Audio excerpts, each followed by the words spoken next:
Tere tulemast taas vaatama Arkovara AS-i veebiülekannet. Tänases ülekandes anname ülevaate kolmanda kvartali sündmuste kohta ja tutvustame järgmise kvartali eesmärke. Kuid esmalt 3 märksõna. Ehitushind.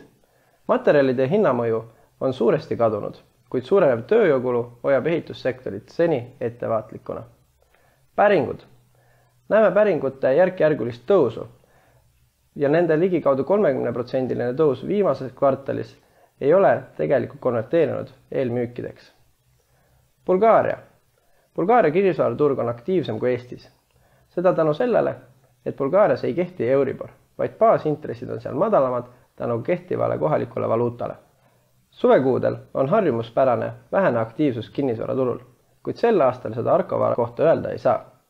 Kolmandas kvartalis oleme edukad olnud nii päringute arvu kui eelmüükide osas. Suurenev päringute arv aga ei tõsta samas mahus eelmüükide arvu. Kuidas konverteerida need päringud kõik müükideks, on hetkel $1 küsimus. Saan väita, et muutunud majanduskeskkonnaga harjumine võtab aega ka kinnisvaraturul.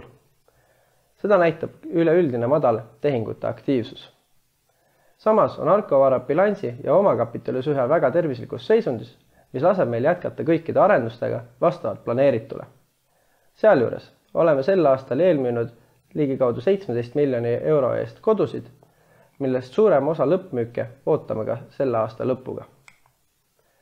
Kodulahe kvartalis õnnestus jätkata müügitegevust vastavalt planeeritule. Ka ehitustegevus käib vastavalt planeeritule, mis võimaldab juba aruande ilmumise hetkeks alustada kodude üleandmist Kodulahe rannakalda hoones. Võrreldes eelmise kvartali lõppseisuga on lisandunud 11 eelmüüki, millisele sarnast kulgu soovime ka näha 4. kvartalis. Kui 3. kvartalisse kodude üleandmist ei jäänud, siis ootame ligikaudu 65 kodu üleandmist juba 4. kvartalis. 48 ühiku lõppmüügid on planeeritud 2024. aastasse. Aruande ilmumise hetkeks on üle antud Kodulahe rannakalda hoones 8 kodu. Jõudsin juba peatuda, et 3. kvartalis kodusid klientidele üle ei antud, mida näitab ka müügitulu graafik. Peamiselt moodustavad müügitulu litsentsitasud ja vähesel määral üüritulu. Müügitulu kvartaalse languse on põhjustanud Madrid Boulevard hoone müük, mille üüritulu enam Arkovarale ei laeku. Küll aga ootame Kodulahe kvartali lõppmüükides müügitulu 4. kvartalis, mis meie hinnangul peaks küündima ligikaudu 18 miljoni euroni. Taaskord saame näha kinnisvara arenduse tsüklilist iseloomu, kus olenemata eelmüükidele kasumil reaaliseda projekteerida ei tohi. Esimese 3 kvartali projektsioon oli veidi väiksem kui €1 krahju, mis on tegelikkusesse ka konverteerunud. Vaadeldes juba järgmisse kvartalisse ja selle projektsiooni, võiks meie puhaskasum aktsia kohta küündida ligikaudu 30 sendini. Ning lisaks on oodata omakapitali tugevnemist varadesse. Meie majandustulemused tuginevad suuresti Kodulahe kvartali edule ning siinne rannakalda arendus ei jää kindlasti alaviimaseks. Me jätkame oma arendustegevust Soodi 6 aadressil, mille arendamise raames toimus 3. kvartalis arhitektuurikonkurss leidma uus välisilmet lisanduvale alale. Konkursi võitjaks osutus arhitektuuribüroo Apex, kelle välisalande lahendus ühendab Stroomi rannaala läbi Kodulahe kvartali Paldiski maantee kergliiklusalaga. Soodi 6 kodude eelmüügiga planeerime alustada 2024. aasta 1. kvartalis. Küll aga ehitustegevusega tuleb alustada ilmselt 2. kvartalis. Oleme hetkel kuni 68 korteriga hoone projekteerimisfaasis ning järgmisi andmeid saame jagada juba järgmist kvartali ülevaadet tehes. Lisaks Soodi 6 arendusele oleme jätkamas Lammi 6 kinnistu arendamist. Selle raames esitasime 3. kvartalis detailplaneeringu algatamiseks kogu dokumentatsiooni. Sealset eelmüügi algust planeerime alles 2 aasta pärast, kuid kõigi eelduste kohaselt saab sellest arendusest Kodulahe kvartali viimane arendus.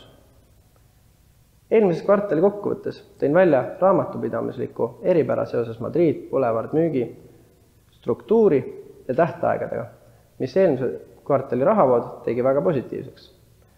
Sealjuures kandus 3. kvartalisse Madrid Boulevard hoone laenu tagasimakse ja samuti tasusime hulganisti ehitusarveid oma kapistalist, mis toovad selle kvartali aruandesse rahavoogude miinuse. Täpsustavaks eelnevat, oleme vabakapitali olemasolu tõttu tasunud ehitusarveid oma kapitalist, et vähendada arenduste intressikulu, ehk kasutame vaba raha arenduse kasumimarginaali suurendamiseks, kui neid vahendid ei ole võimalik muudesse investeeringutesse paigutada. Kuna kolmandas kvartalis ettevõte ei olnud kasumis, siis järgmist omakapitali tõusu saame näha 4. kvartali tulemuste saabudes. Nüüd aga põgusalt ka meie teistest arendustest. Siin Kuldlehe butiikhoones valmib juba järgmise aasta esimeses pooles 5 väga unikaalset kodu. Vaikses Tupiktänavas jätkub ehitus vastavalt planeeritule. Küll aga ei ole antud kodud veel leidnud oma õnnelikke ostjaid. Lisaks jätkub ehitus Botaanika Loosen aladel Bulgaarias. Sealsest 16 eramust on õnnelik ostja leidnud aruande ilmumishetkeks 3 maja. Ehituse planeeritud ajakava järgselt saame kodusid hakata üle andma 2024 aasta teises pooles. Sama ajale planeerime ka uue etapi algust, kus asub 24 eramut. Seega on ehituses olevate 13 müümata eramu müügiks aega veel ligikaudu aasta, mis võimaldab ettevõttel end antud arenduse vaates suhteliselt kindlalt tunda. Lühidalt tutvustasin juba Arkovara tulevikku Kodulahe kvartalis, kuid tuleb tähelepanu pöörata ka Arkojärvele. Juba ligikaudu aasta pärast alustame eelmüügiga Arkojärve aladel, kuhu planeerime ligikaudu 440 uut kodu. Oleme jõudnud detailplaneeringu koostamise faasi ning järgmiste kuude jooksul loodame jõuda detailplaneeringu vastuvõtmiseni. Tulles arenduselt kogu ettevõtte varade mahu juurde. See on eelmise kvartaliga võrreldes vähenenud Madrid Boulevard hoone 7350 ruutmeetri võrra. See oli oodatud tulemus. Arkovara jätkab aktiivselt tööd arendusmahtude kasvatamiseks ja loodame peagi kasvatada arendusmahte üle 100 000 ruutmeetri. Vaadates veel sellesse ja järgmisse aastasse, oleme uuendanud müügitulu ja kasumi prognoosi. Vastavalt 2023. aasta projekteeritud müügitempole ja 2024. aasta oodatavale müügitempole. See siis tähendab, et 65 kodu oleme planeerinud üle anda sel aastal.